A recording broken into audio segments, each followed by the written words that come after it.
We're approaching Shavuos. Shavuos is going to be Motzei Shabbos next Shabbat, next week, about 10 days from now. And Shavuot is the time that we got the Torah. So we sang in the davening, in the tefillot, we said, ברוך אלוהינו שבראנו לכבודו והבדילנו מן הטועים ונתן לנו תורת אמת. We blessing Hashem, thanking Hashem that He saved us from the biggest problem human beings face. What is the problem? The problem is, what is the purpose? What is the purpose of life? What's right, what's wrong? Where are we going? What are we doing? Every intelligent creature, every human being, intelligent human being, should be bothered with this question. Actually, I heard once, and I like that, that on every delivery room, they should put one page from the beginning of Mesilat Yesharim. Ramchal wrote a book called Mesilat Yesharim, and the first chapter is Chovat Ha'adam Be'olamo. What is the obligation of a person here in this room, in this world? So it should be in the room. When people delivered and started their steps on this world, they should know what's the purpose, where are we going? And of course, philosophy tried to deal with this, try to verify what is the purpose of life. And during the history, there are so many theories.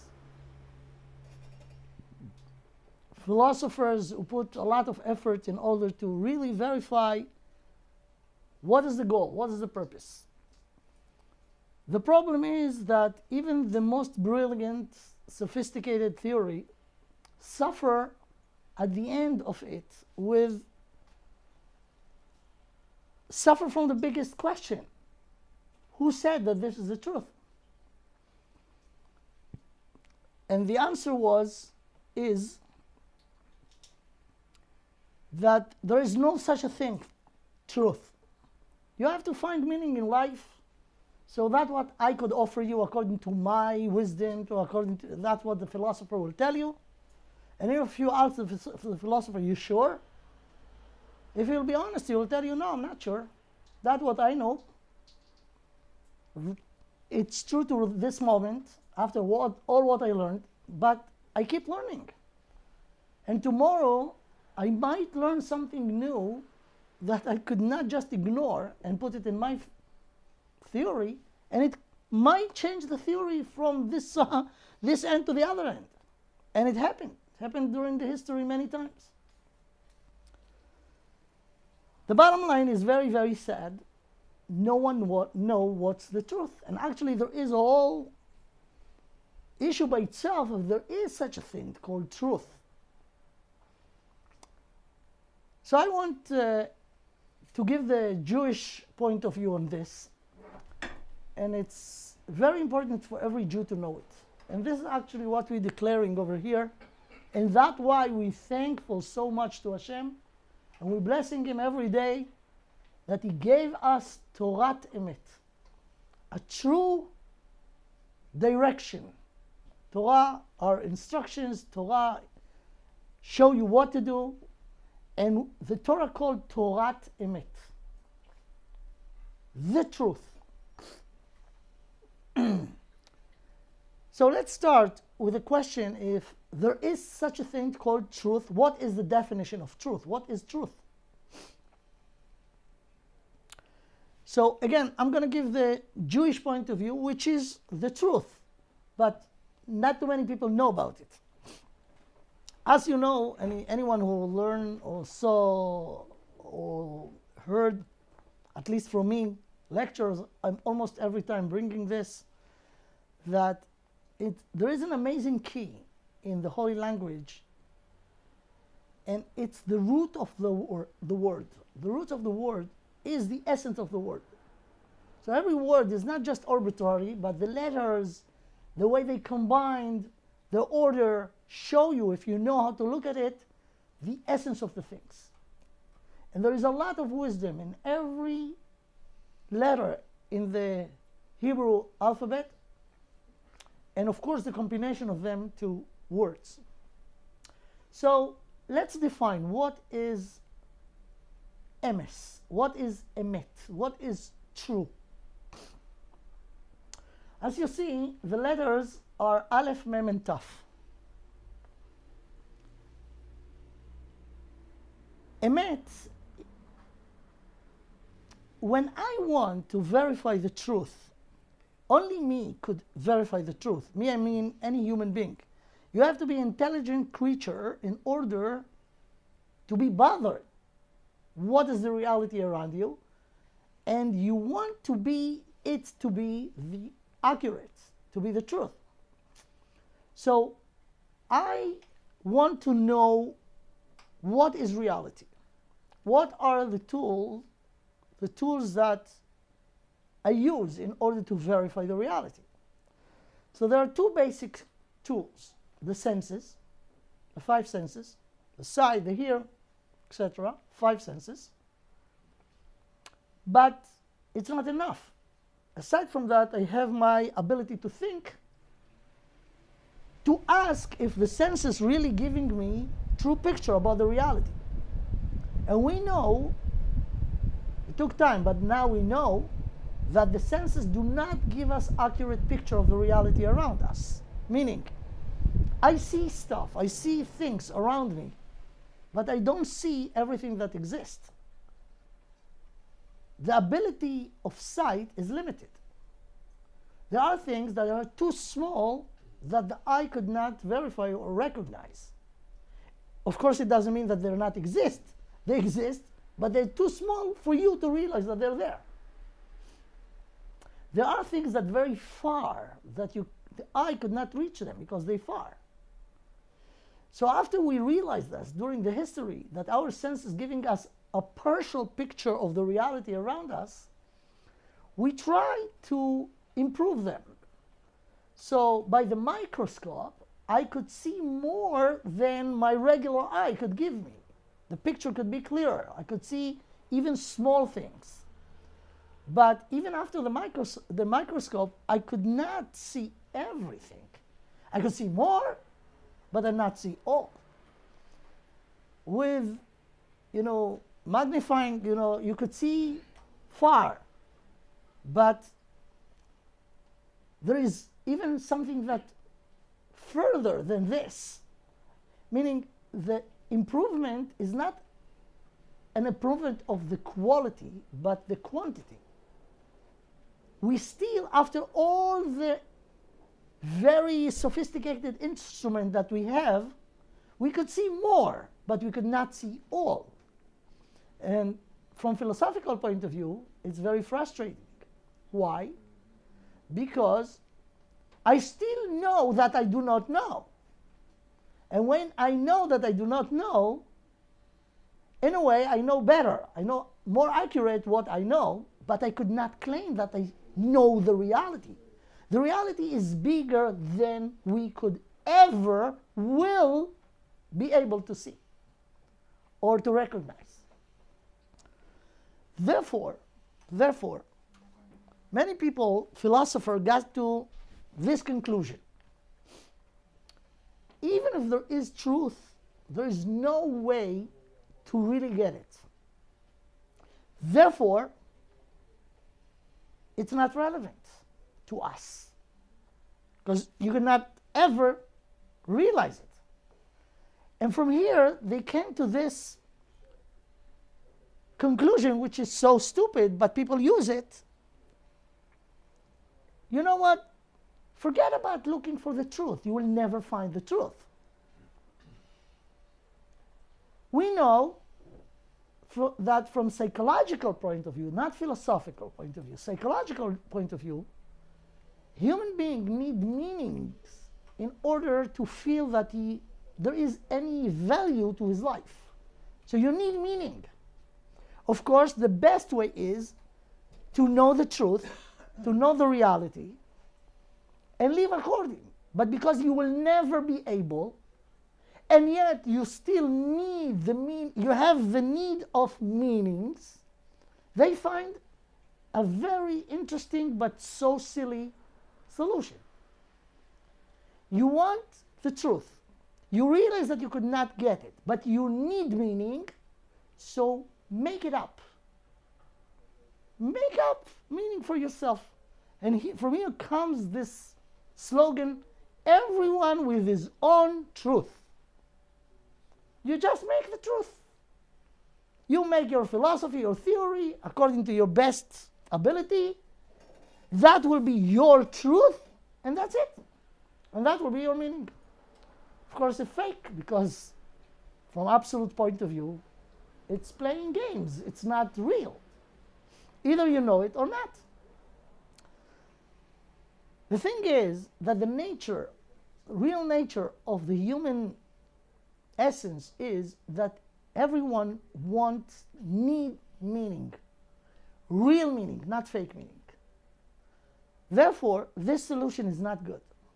But it's the best, apparently, that we could have.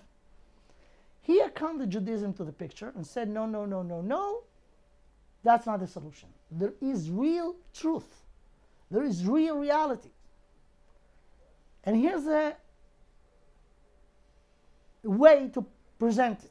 It's true that human being by himself, with the tools that he have, which is the senses and even the mind and the ability to think, are not the best or the good tools in order to verify the truth, because the truth is bigger. The senses, by definition, give us only partial picture. The mind, the ability to think, has another problem. It's constantly developing.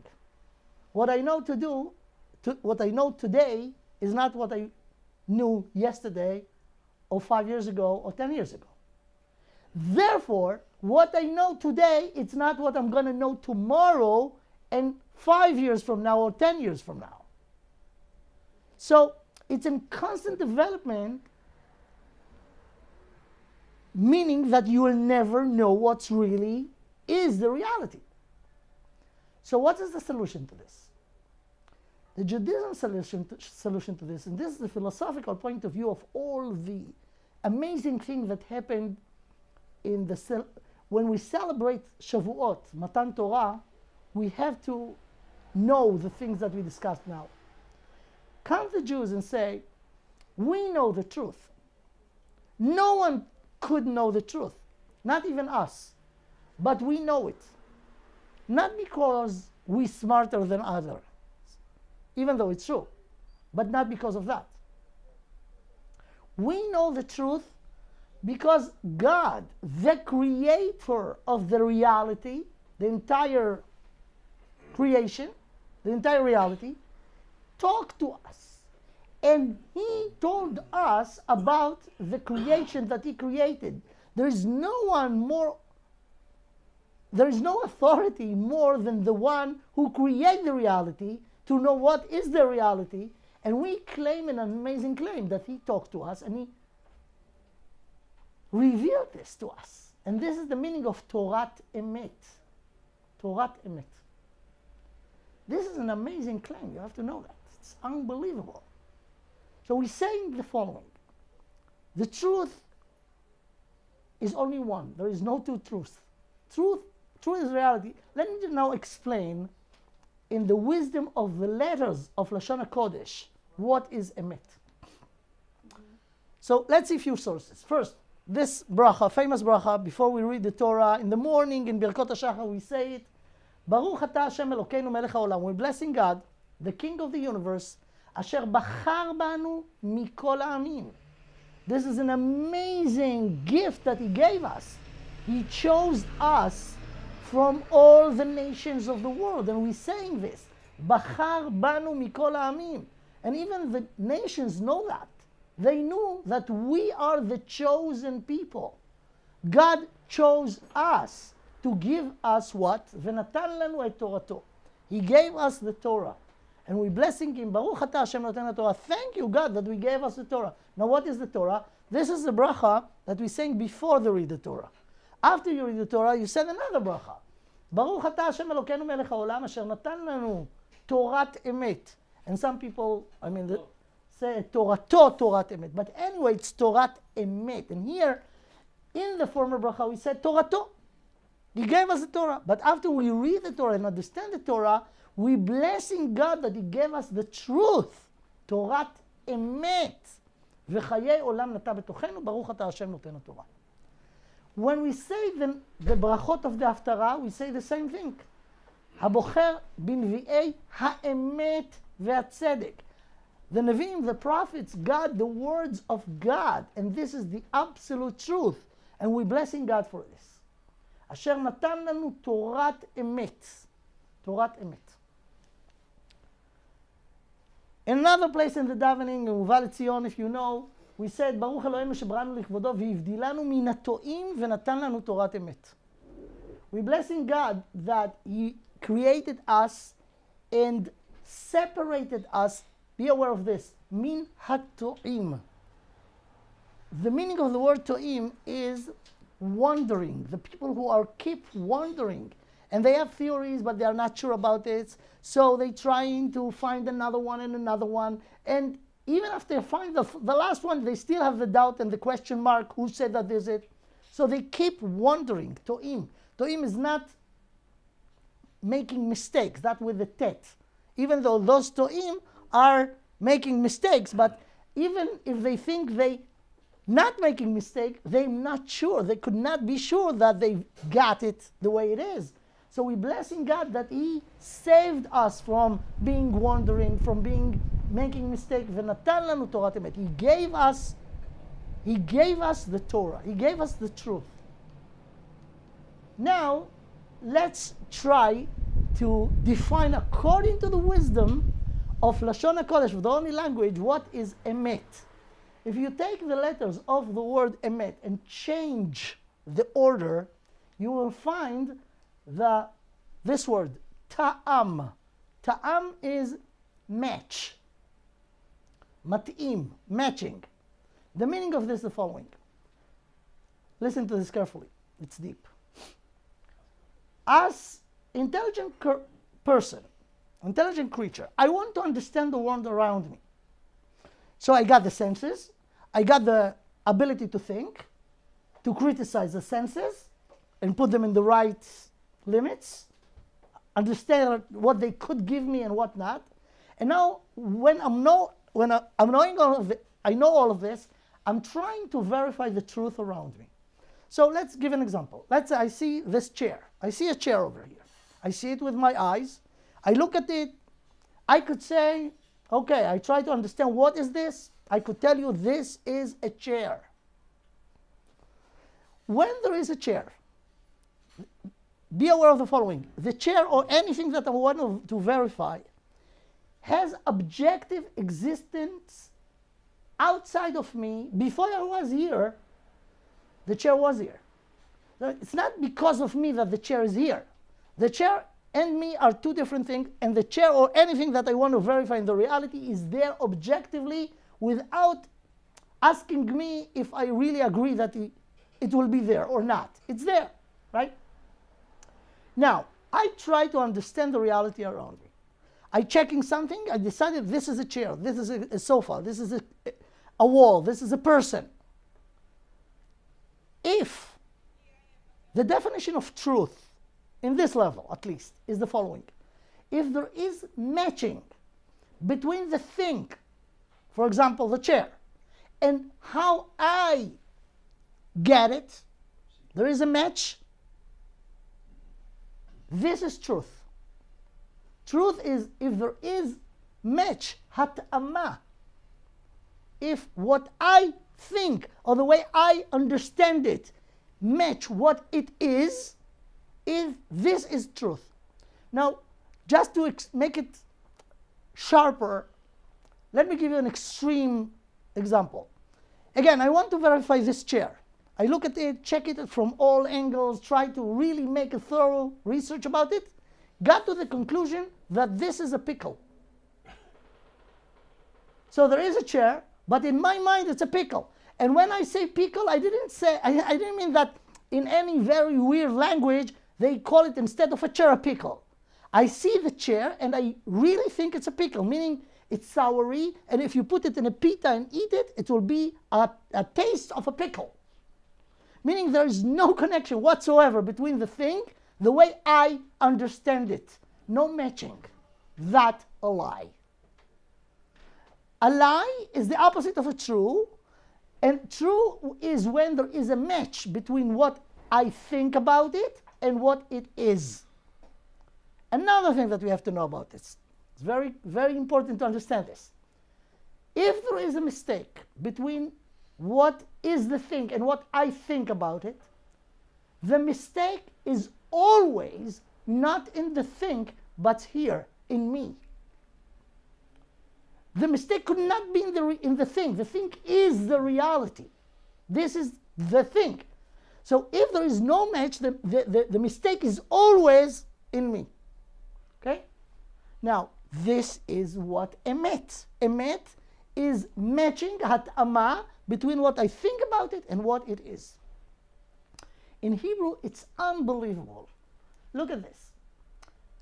How do you say reality in Hebrew? Metziut. In a way, it's less accurate than in English, in this case. Because what is the meaning of the word metziut? Metziut comes from the word metziah, limtzo.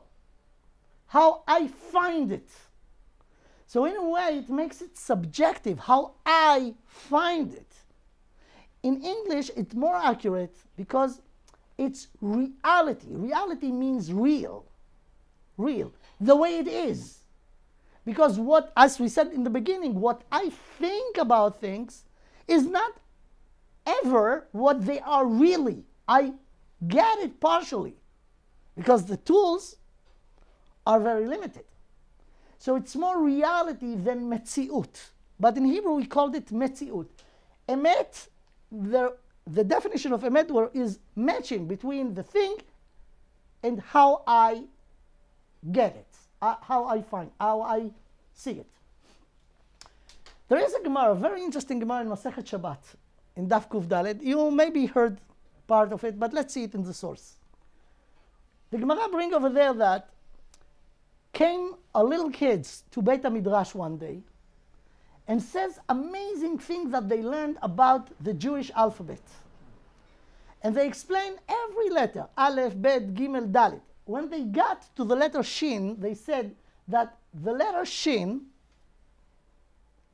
this is the one letter before the last one. Taf is the last one, Shin is right before it. So the letter Shin represents sheker, lie, not true. Shin. And the letter right after it, Tav, is emes, is represent truth. So in the alphabet, each letter has a philosophical meaning.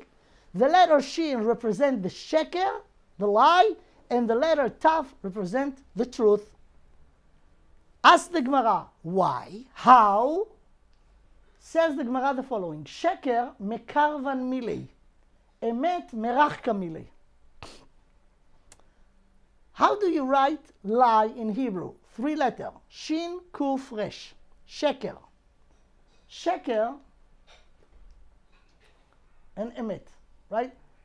In the order of the alphabet, it comes Kuf, Resh, Shin. You see, all of the letters that the combination of the word sheker came right after one after another.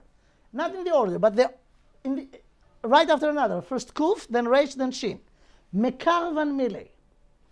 Emet, Aleph is the first letter in the alphabet, Taf is the last one, and the Mem is just exactly in the middle. Which means, says the Gemara, when it's close, it means that it's more common. So it's more common for people to say not true than to say the truth. Shikra shchiach, kushta lo shchiach. It's rare. People who are saying the truth and live in the truth, they are rare people. The most common people are lying in very close, temporary, fake truth. says Rashi, שקר מקרבן מילה, אותיות קרובות, שלושתן קרובות בסדר של האלף בית. אמת מרחקן מילי, זו בתחילת האלף בית, וזו באמצע, וזו בסוף. Look at this, here. See, אמת, here's the all 27 letters of the alphabet. You know there are 27 if you take the doubles one also, right? There are 22 plus another 5 with the end letters, right? So if you count, first of all you see the aleph is the first, the taf is the last one. In between there are 12 letters. Bet, Gimel, Daled, Hey, Vav, Zayin, Chet, Tet, Yud, Kaf, Chaf, which is the Kaf Sofit, Lamed, 13, and then you got the Mem. Exactly in the middle. Another 13 from the Mem Sofit to the Taf. So you have 13 and 13, 26, and in the middle, the 27 is the Mem. Exactly in the middle. So truth is from the beginning to the end. But Sheker, all of them are in very close to each other. Why? Because the Sheker holds very short time. You could not lie for a long time. At the end, it will be revealed. Another thing that the Gemara says about this is the following. ומאי תמה שיקרא אחד הקרא קאי ואמת מלה בין לבוני, קושטא קאי שיקרא לא קאי. Ask the Gemara, why, if you look at the letters of the word sheker, you could find that they have no base. Let's look again about sheker. Sheker has no real base. It's like triangle over here. Here, the kuf has this long thing. There is only one foot that it stands on, and the resh. So the lie stands on one foot. The emet has a very solid basis. Aleph has 2 feet. Mem has this, and here even longer. And the taf also has 2 feet. That's the meaning of kushtakai, the truth standing solidly forever, but the sheker lokai is not standing. It's like dreidel. Dreidel has 1 foot, so it could spin, but at the end it will fall. So this is the difference between lie and truth, and it's in the letters of the alphabet, in the Jewish alphabet. Aleph, Bet, Gimel, Dalet. So Aleph in the beginning, the Mem exactly in the middle, the Taf is in the end. What that says about Emet and Sheker? Emet is total. No temporary truth. Temporary truth is a lie. And people get mixed up with science.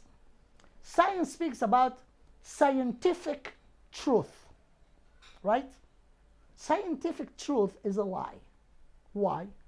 Because the science of today is not the science of yesterday, and the science of today is not the science of tomorrow. Right now, it's functioning. With the knowledge that we have today, we could fly airplanes, and even space shuttle, and even satellites. But we know that what we know in order to make this very sophisticated machines took long time to put together all this knowledge and make it as a functioning machine. But we know that tomorrow we're going to know even more. We have smartphone, right? 20 years ago, 50 years ago, was a simple phones. And no one now uses them because they're so old. The smartphone of today will be a very stupid phone in another 5 years. No one will use them. It doesn't mean that they're not functioning today. They're functioning very well. But all of this is only partial of what it is or what it could be. What could it be? And we do not know it yet. So it's not just this. I give this as an example. Everything that we know scientifically is limited for now. And the fact that it's functioning, it doesn't say that this is it. This is not the bottom of it. This is a function of a big thing, a big truth that we might know even more about it tomorrow, right? So what is truth? Truth is total. There is no truth. You know, if there is a very amazing scientific discovery today, this morning, which put the entire science until today like an old thing, you cannot say, you know what, until this morning that was the truth. From now on, let's update the truth. That's not the right way to put it. You know what that means? If it's true, it means that even until yesterday it was not the truth. Only now we realize that it's not the truth. But it doesn't make what we thought before we discover what we discover true when it's realized that it's just partial. Therefore, truth could not be temporary. Truth is total. And now when we talk about what is the purpose of life, how people could even deal with this question, what is the purpose of life? What's the best tool that we could use? Our mind and our senses. And and the knowledge that we gathered. But all of this is temporary. I mean, the senses are limited. Our mind is developing. The knowledge is developing. Therefore, whatever we know today, the most amazing, sophisticated knowledge that we have today is not it. It's true for now. But when tomorrow we'll know more, it will make what we know today a fake, and not true, right? Here comes again the Judaism and said, we have the truth. No human being, because he is creature that was created by God, could know ever what is the truth. How do we know it? Because the Creator told it to us. And this is not something that's going to be updated tomorrow, because He knows exactly what He had in this world. This is the meaning of V'natan lanu Torah emet.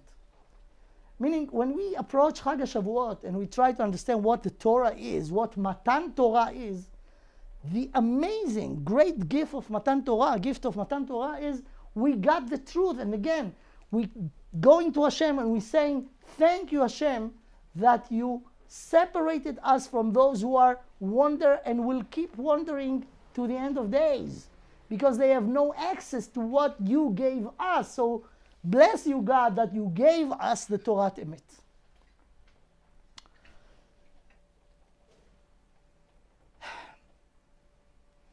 I want just to make the philosophical conclusion that must come from understanding what we just learned. Some people claim that maybe the Torah is old. It's time to update it, to reform it. It's so stupid. It's so not even getting what the Torah is. Those who want to reform the Torah, meaning give it different form, this is the meaning of being reformed. They koifrim ba'ikar. They denying God. They denying that God gave us the Torah. Because when you could say, you know what, it's time to reform it, it's only when the first basic assumption is that people wrote the Torah in the old time, and they were very smart, and they gave a very, very good for their time, few thousand years ago. And if they will live today with all what we know today, and they will see how the world developed today, and the knowledge that we have today, they themselves will write those laws of the Torah differently according to what we know today. So you have to assume that people wrote the Torah based on the knowledge that had at the time, that was at the time very advanced, but it's time now to update it. But if God gave the Torah, God should not be updated. God knows exactly what the real reality is. So when you offer to reform the word of God, you're denying God. And I have to tell you that many Reform rabbis do not believe in God. This is not my thing, my claim. It was a survey, and they asked them, many of them say, no, we do not believe in God. So in order to be reformed, you have to be a denier of the absolute wisdom of God. If God, so they have no reason to celebrate Shavuot as Matan Torah, because according to them, people wrote the Torah. And anyone who deny that we got the Torah from Hashem is a denier, is a koifer. I don't know, how do you say koifer in English? Scoffer? Scoffer, denier. So one of the 13 principles of Judaism is to accept that the Torah, entire Torah by the way, not just the Torah Shebichtav, which is the 5 books of Moses.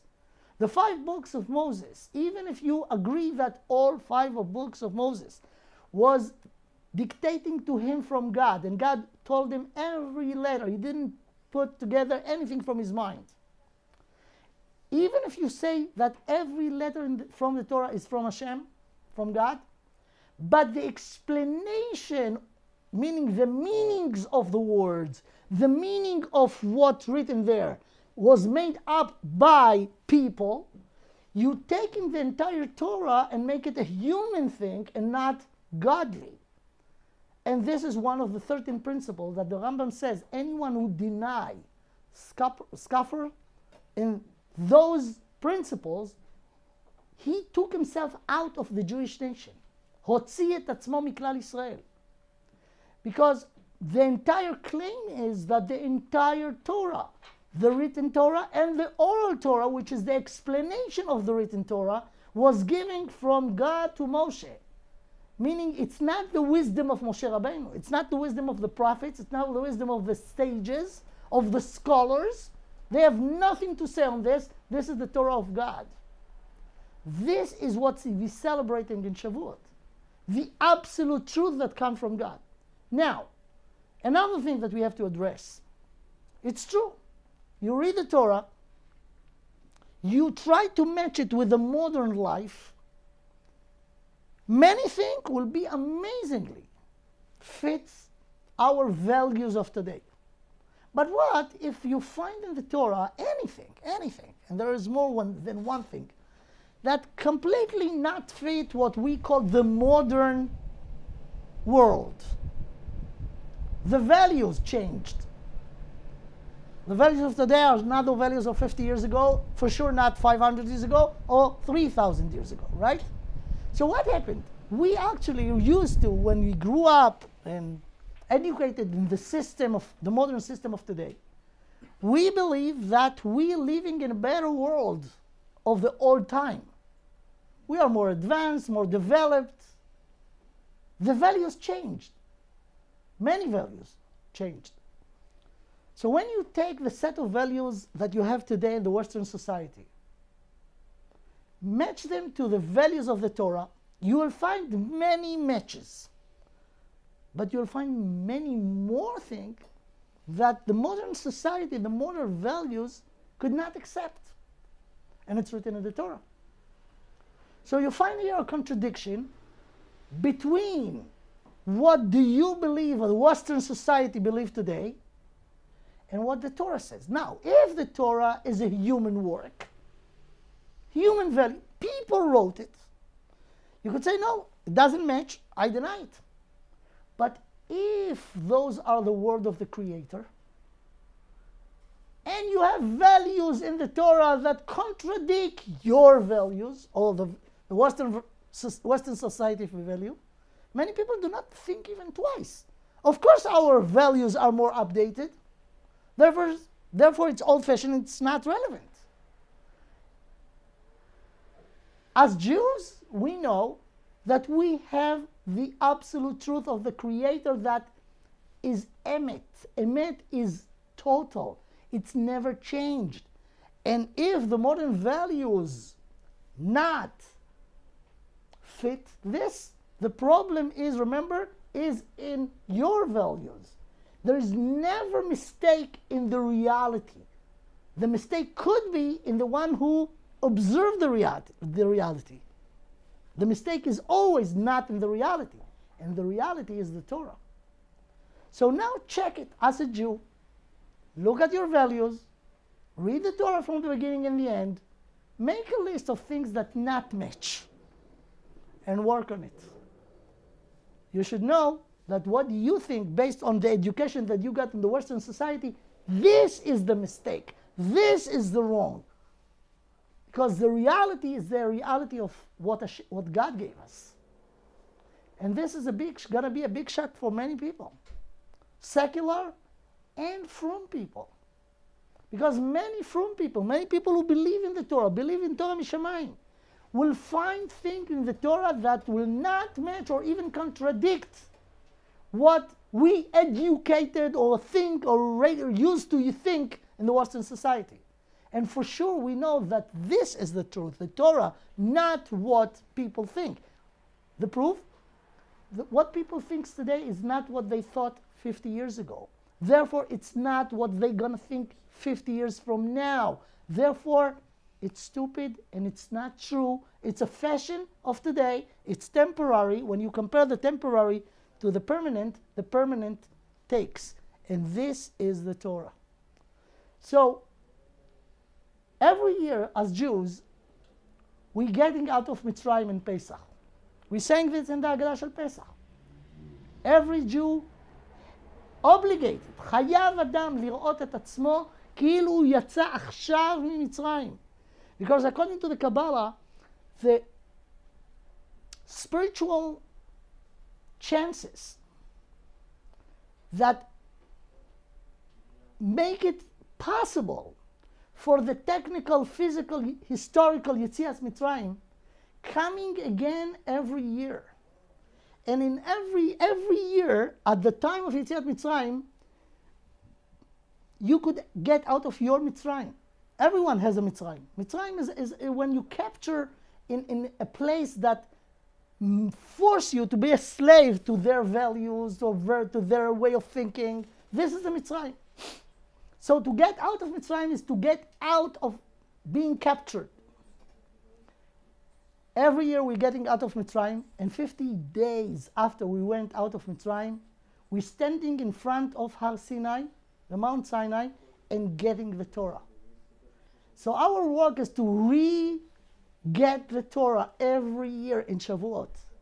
Re-getting the Torah is adjust your values with the values of the Torah. Don't try to twist the values of the Torah so they will fit your quote values, because those values are fake.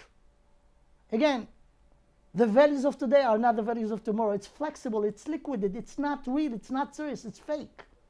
You have to adjust yourself to the Torah, not to the Torah to yourself. So this is the work, or how to prepare spiritually and intellectually to Shavuot, is to be ready to get the Torah, to accept the Torah as the truth, and change or adjust your values to the right values. And the right values are only the values that God, the Created, gave us. This is Chag HaShavuot, and that's what we could cover today in this session. Thank you for listening. Happy Shavuot.